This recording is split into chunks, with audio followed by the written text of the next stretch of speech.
Adam. Welcome back to This Is Horror Podcast. Hello, Mike, Bob. It's good to see you both again.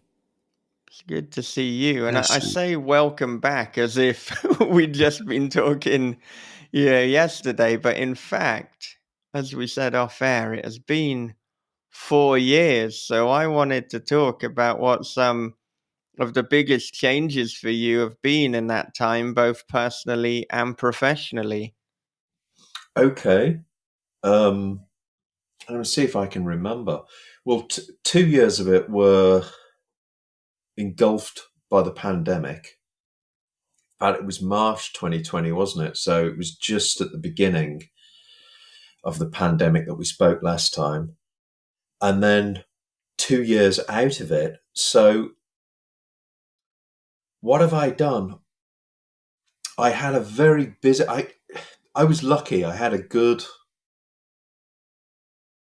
if such a thing can exist, I had a good pandemic. We live in a part of the southwest of Britain in Devon. That's quite a small population and a lot of space. So pretty much throughout it, we were bottom or second to bottom of the infections. And because it has quite an elderly population, a lot of people retire down here. The local health authority basically did their own thing, and they moved people from care homes into hospitals and not the other way around, which caused, most of the fatalities, I think, was doing it the other way around. So, yeah, we just a lot of space to roam around, a lot of empty coastline, a lot of green space. So I was very, very grateful for that. And what did I do? I published Weird and Other Derelictions in 2020, and I wrote Cunning Folk, and I wrote a screenplay, All the Fiends of Hell, which I've subsequently adapted into a novel. And then 21, I published Cunning Folk. I wrote The Vessel, the novel.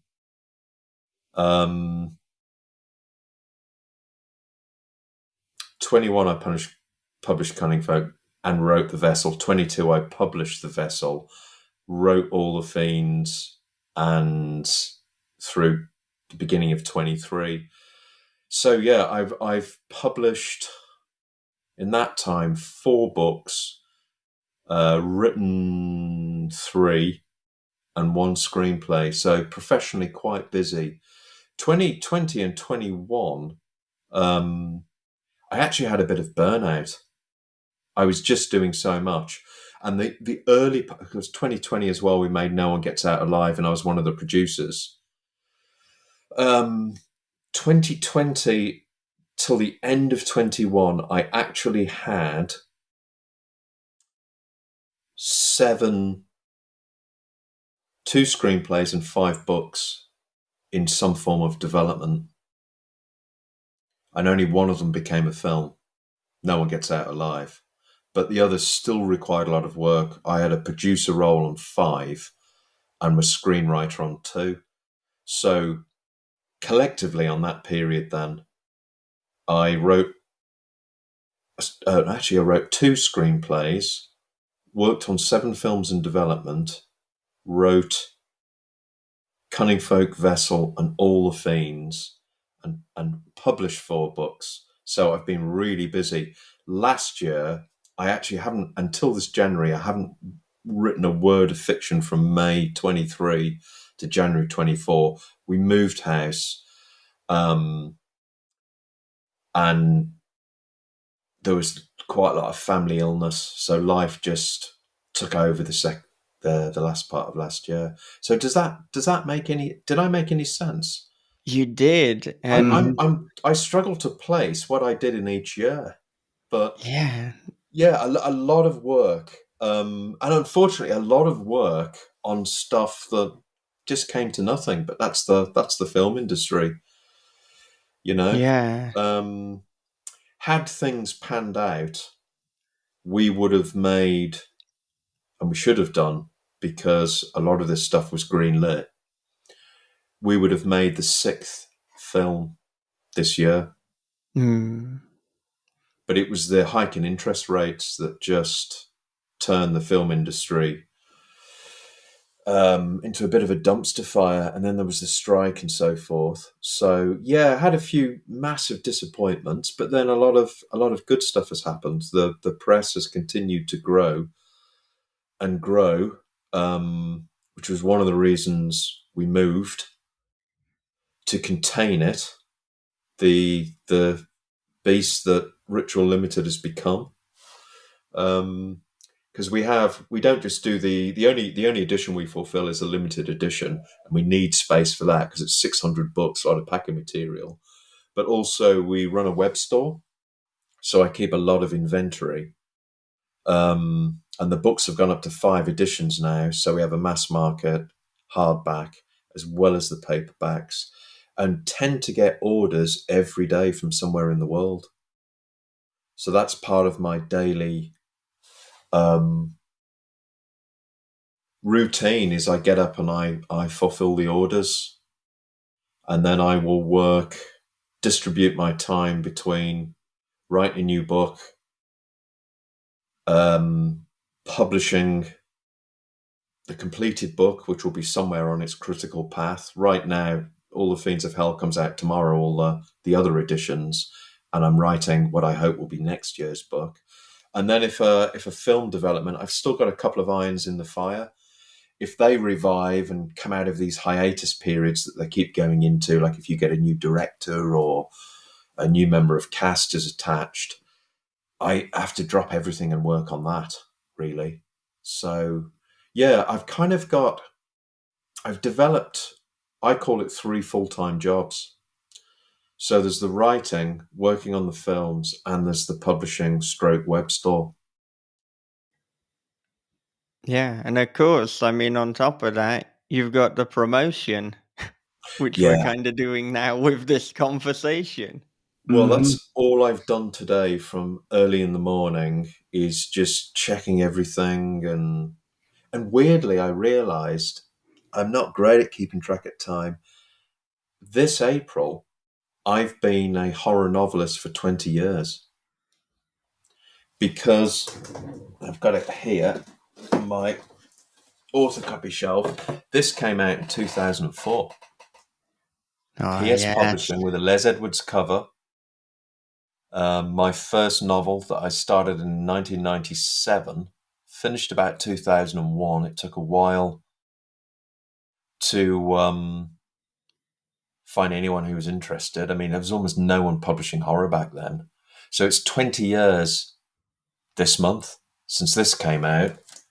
And the other kind of little milestone I'm I'm marking.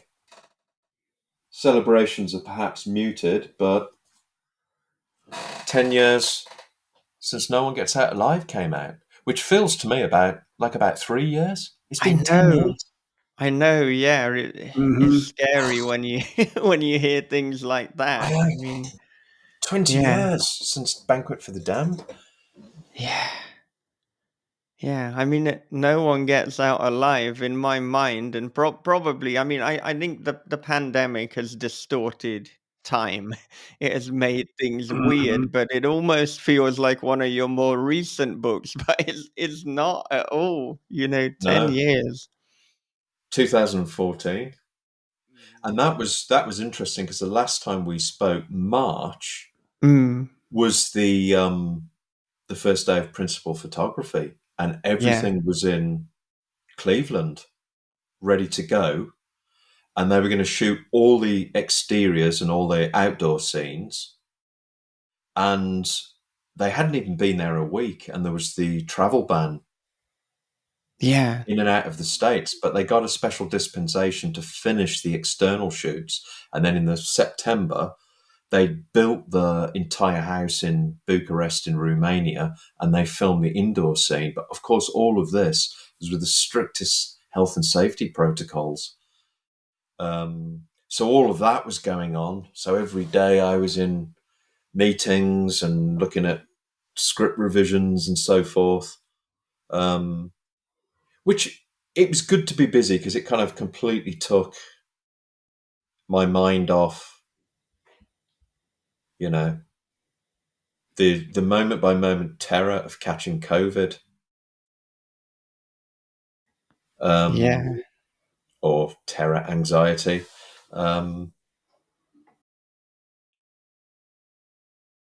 Yeah, I think like casting my mind back to that time, a lot of the terror as well was just the absolute uncertainty, mm, and not knowing what will happen if you get it. Because, I mean, there's not been a virus or a disease where the symptoms are so wildly different, yeah, from literally getting it and being asymptomatic to dying from it. I mean, you can't get a bigger range than that. And I mean, it was. even now we don't know what the long-term effects are. So it feels like it's disappeared or at least muted to a point, but we don't know what will happen. I mean, what could happen in 10 years, 20 years? There could be I a kind of think. terrifying revival of long-term effects.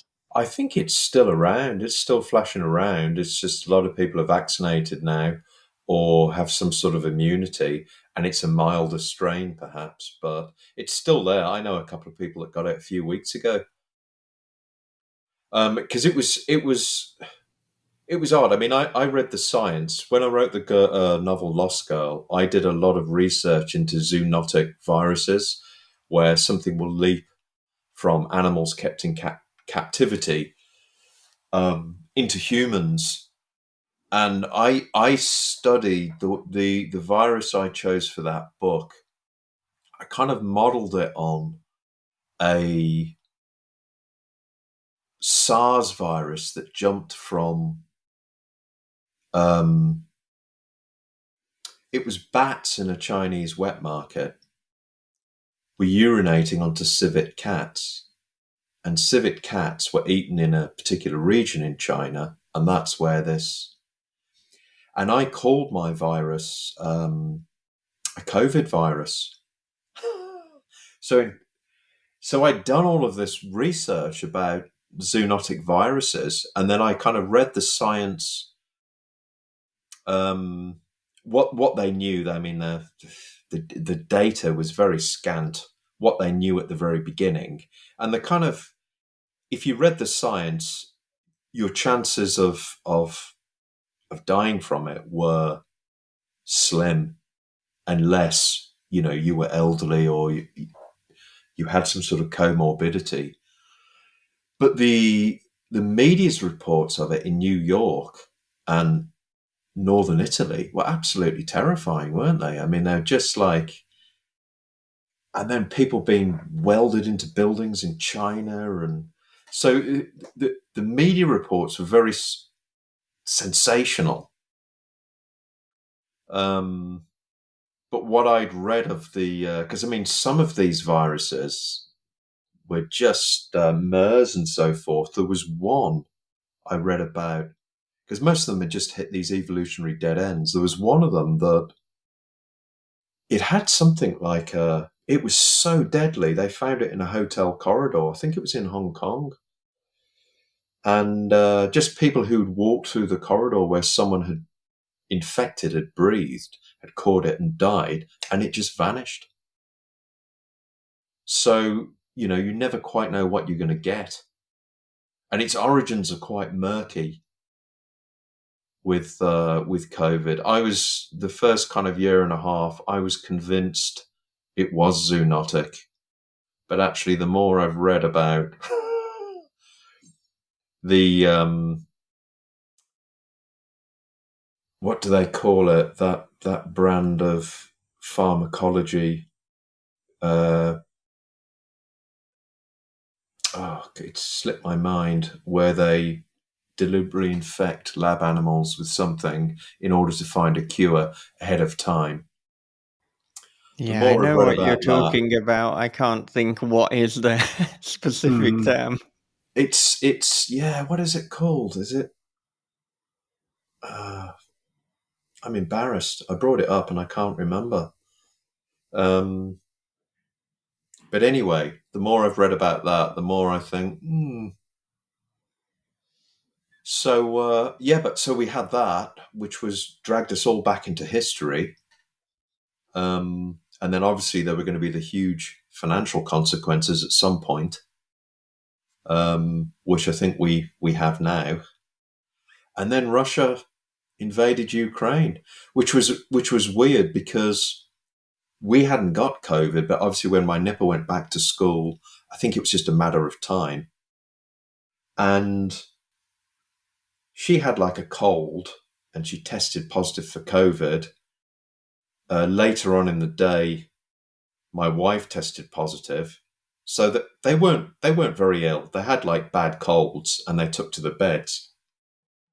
And I was sitting downstairs with all the windows open, thinking finally it's breached the household.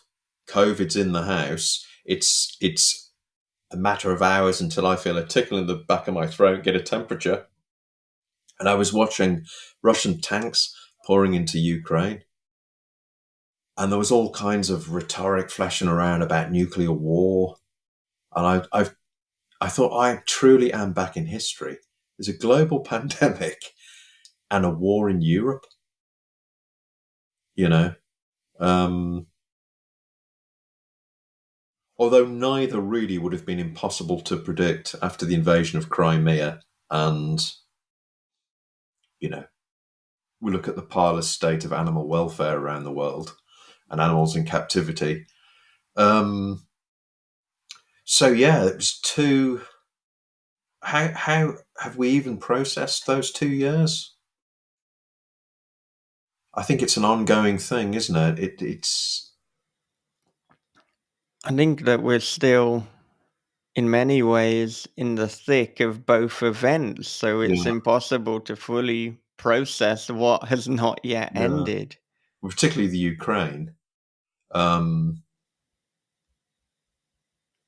which was is interesting because those two kind of epochal events where, there was, at least in the air, the idea or the rumor of extinction again, either by nuclear fire or a deadly pandemic, or at least some form of collapse that would ensue. Um, it really kind of stirred up all of my fears as a teenager in the 80s of nuclear war, which lots of people of my generation would be able to relate to. Which is what the new book, All the Fiends of Hell, really came out of in a way. If there was ever a book, you know, where I was responding to very much the time it was written in, the screenplay and then the novel, it was 2020 to 2023.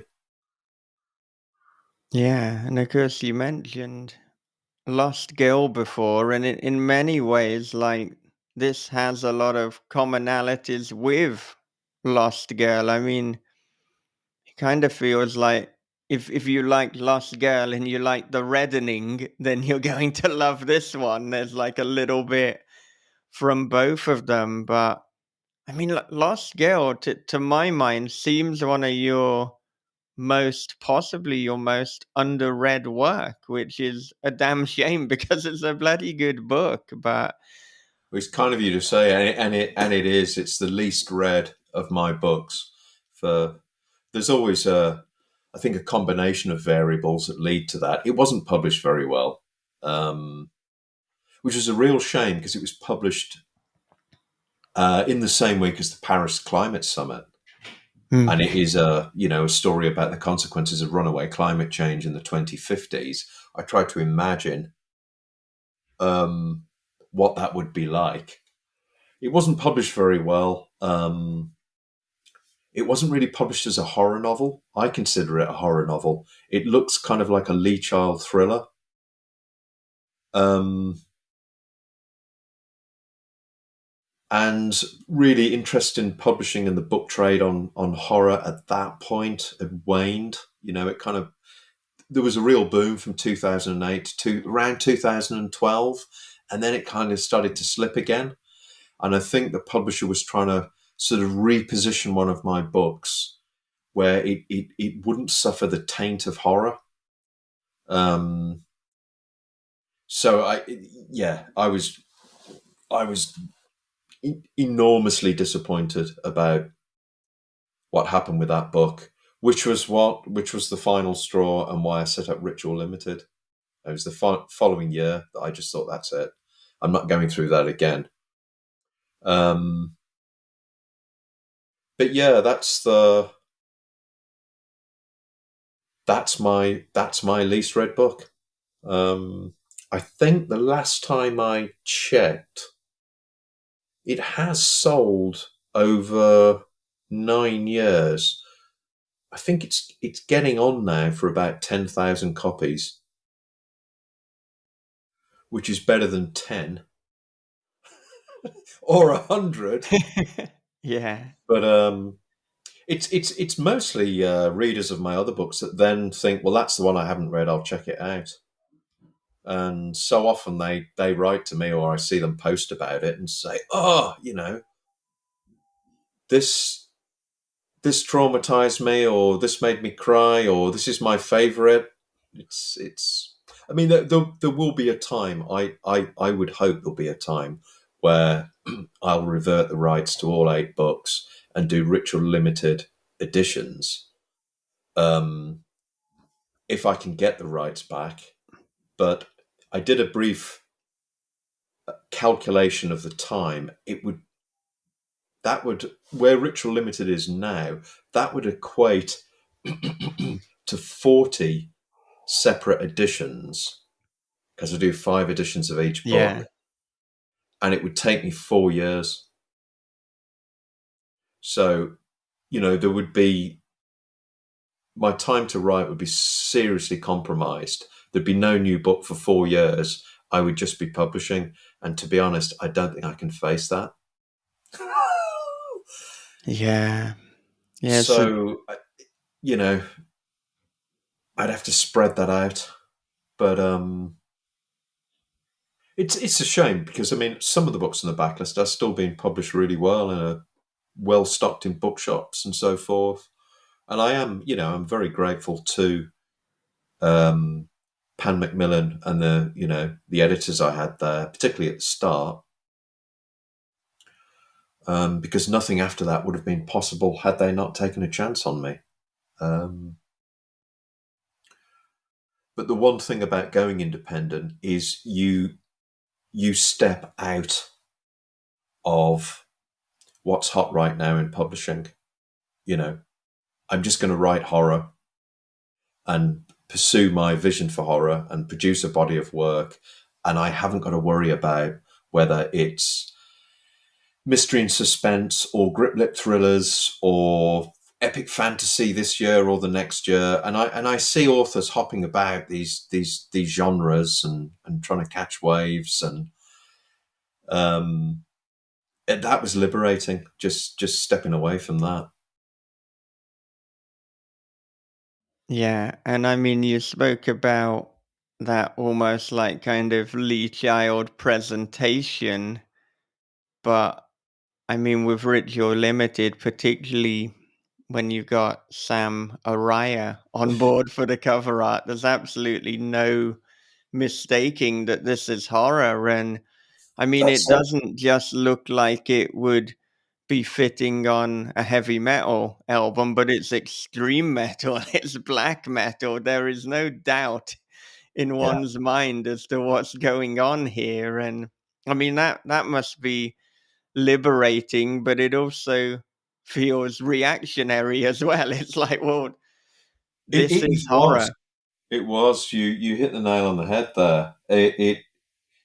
I felt I needed to make a statement.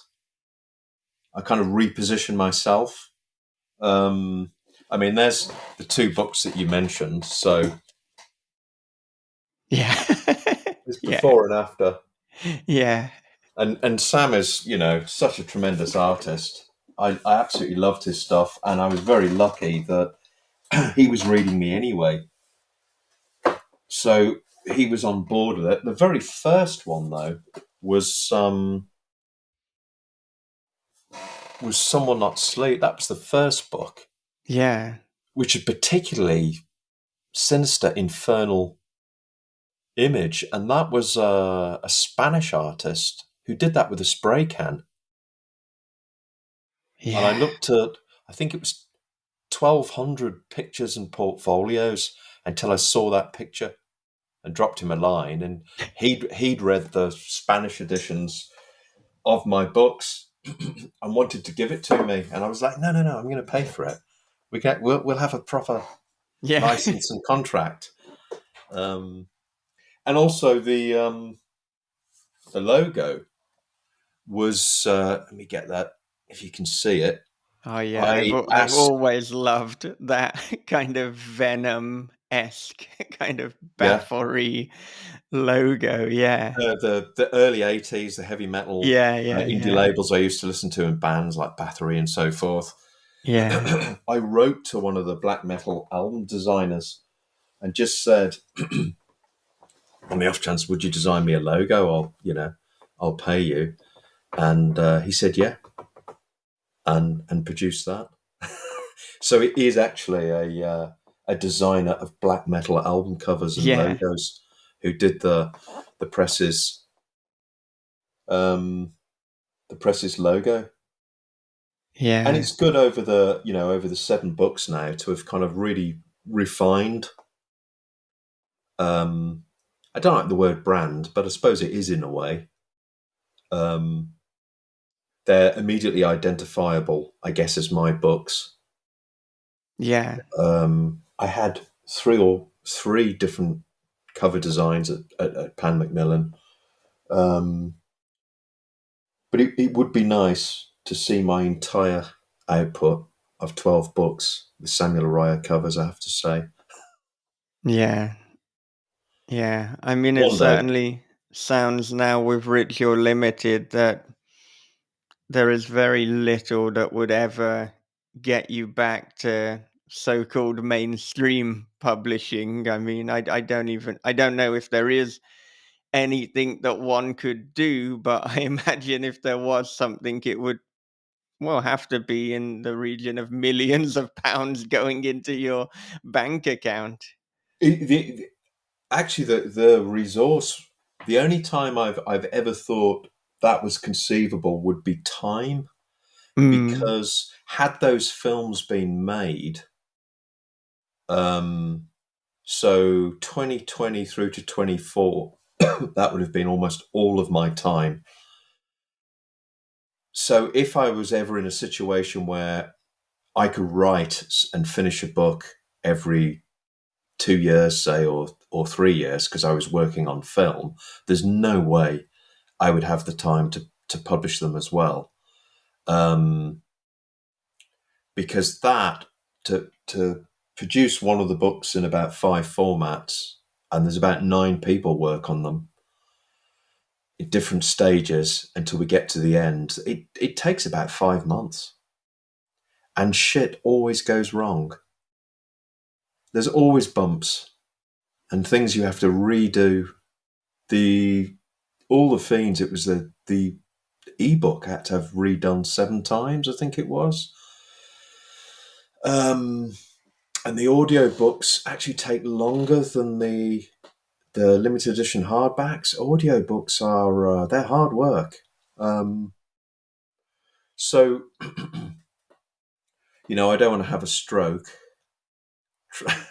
but the films didn't happen. So I have no plans to change. But it's just if uh, film took over, and it doesn't look like it's going to. It did at one point. Um, but no, I intend to stick with it. Um, yeah, I wonder if the kind of compromise or the halfway between is if it did get to a point where film was taking over rather than going with a mainstream publisher, maybe there's a way to kind of outsource things but keep Ritual Limited to bring in, editors and marketers and what have you. And then you still retain all of the rights, you retain all of the creative control.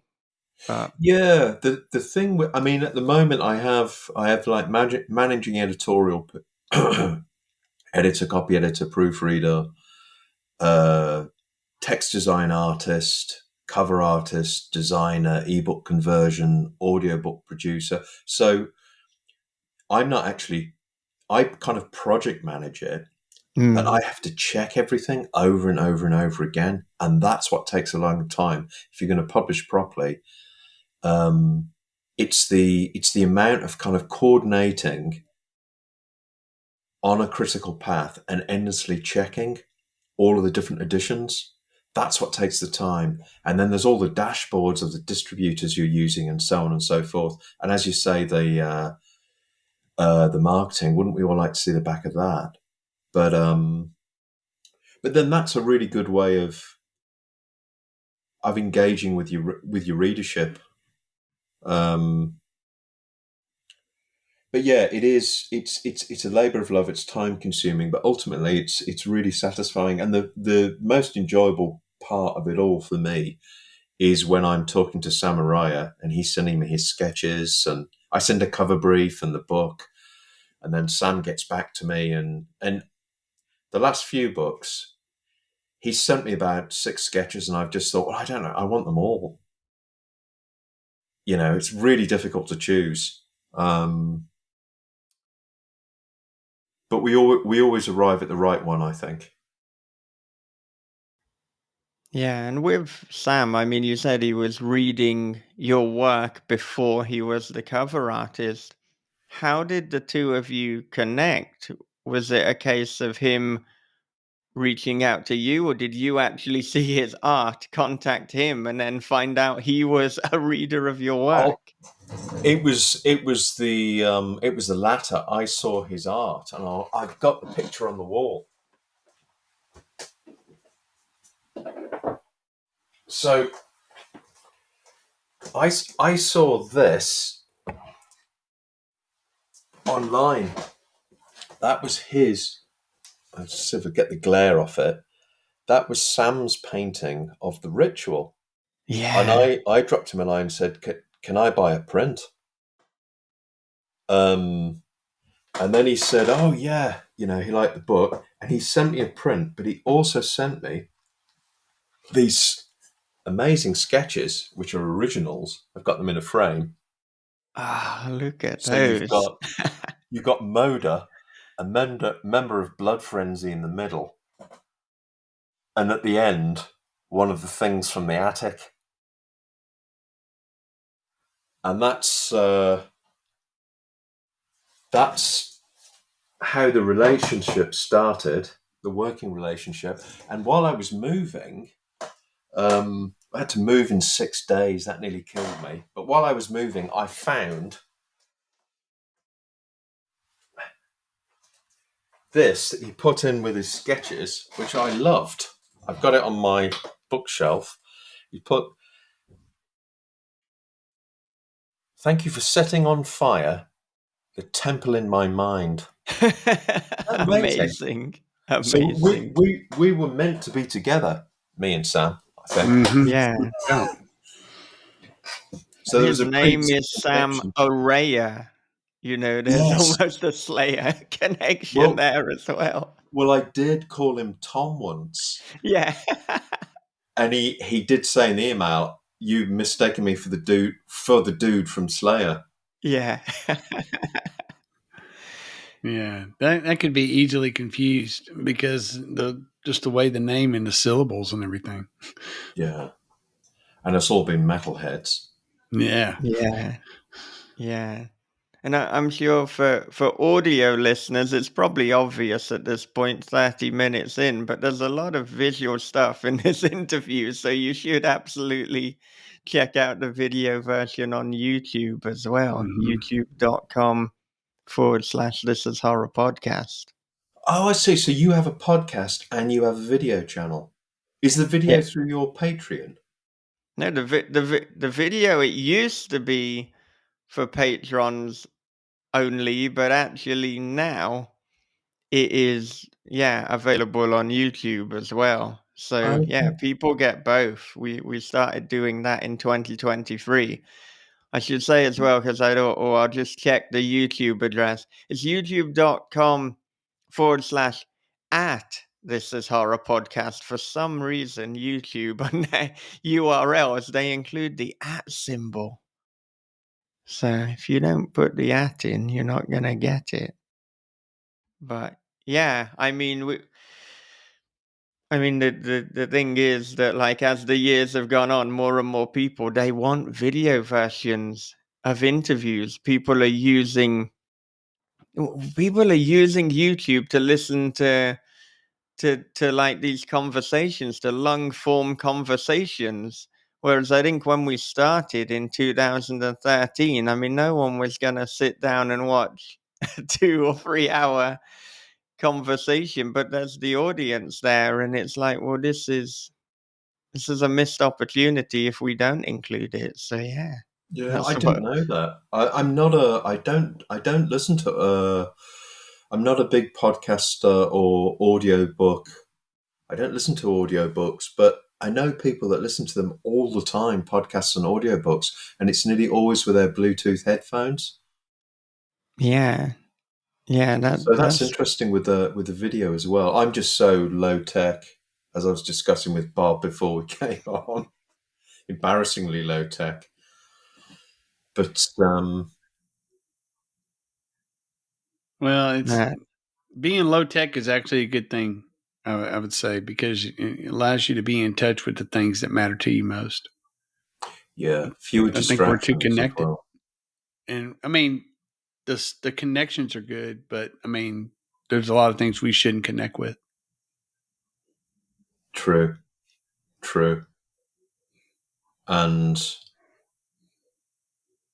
I guess we're all waiting with bated breath as well to see the devastation that AI is going to wreak upon what we know Yeah, and love.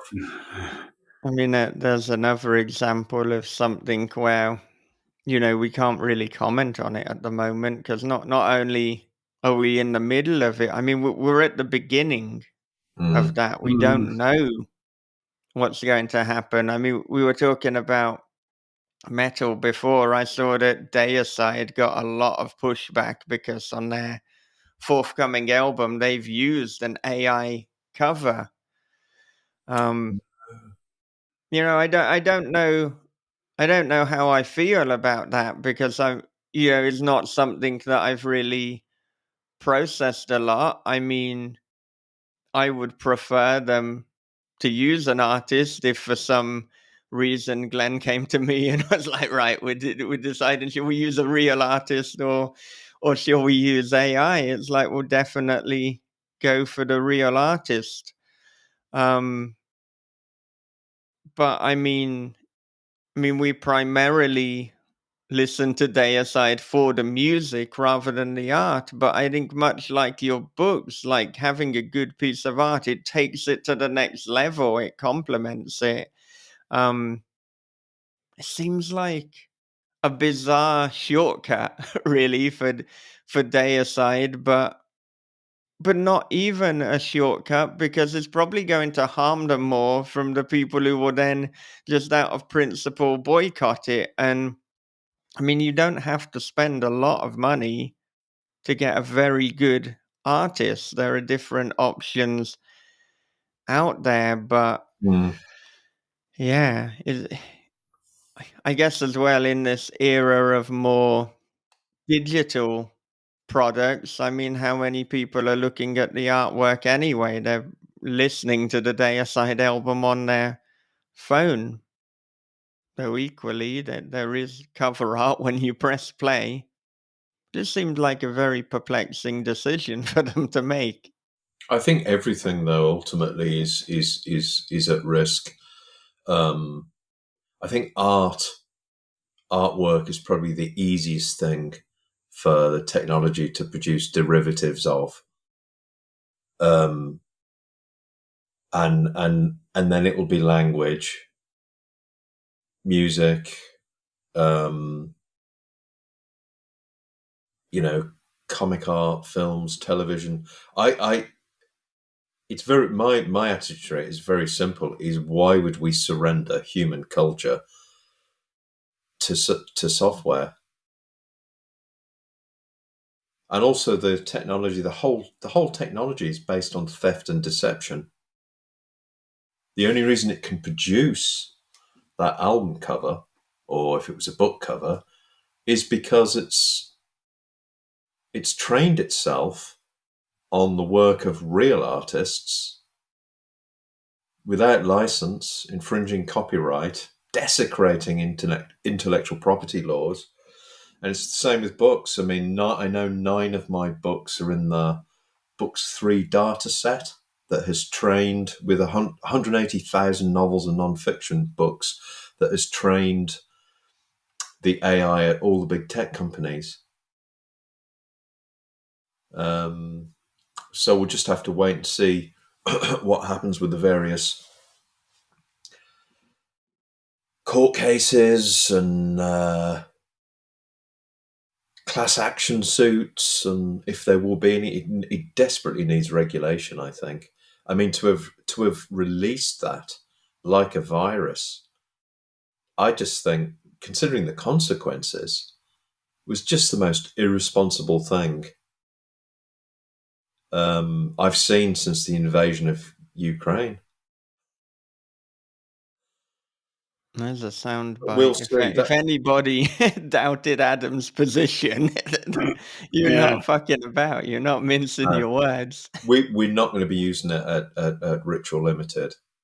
I mean, the question with writers, I really concerns me because